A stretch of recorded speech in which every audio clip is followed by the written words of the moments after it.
এটা হলো থানকুনি পাতা, আজকে ভাজি হবে আলু দিয়ে।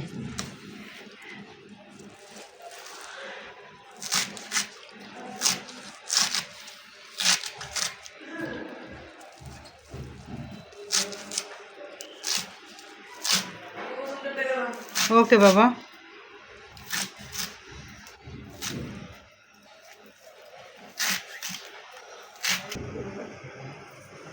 আরে আমু চাইছে না, না আমার মোবাইল না বাবা, এটা আমুটা চেয়েছি।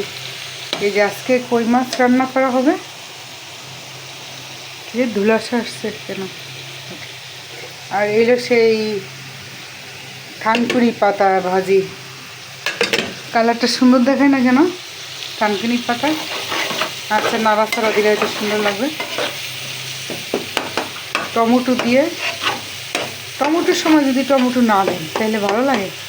মাছ মাংস সব কিছুতে আমার দেওয়া লাগে টমেটো। এই থানকুনি পাতার ভাজিটা কিন্তু আমি প্রথম খাচ্ছি। আমি সবসময় বড়া বানায় খাওয়া হয়, ভর্তা।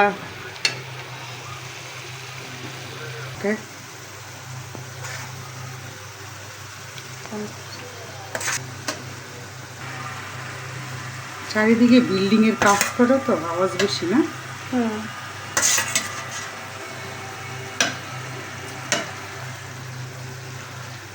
আমার আবার এই রান্নাঘরটার ইটা ঠিক আছে না, আলোটা।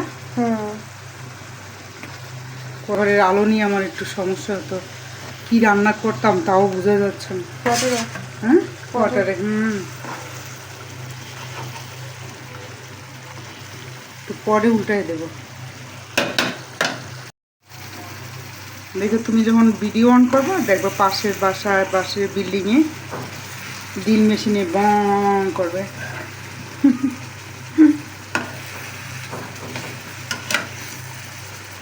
আজকে মাছটা কেমন হয়েছে বলো? রোজাদার মানুষ কীভাবে বলি যে এখন খুঁজে লাগছে। বলে না, হ্যাঁ ফিয়ার মতো আমরা কথা বলি না। আর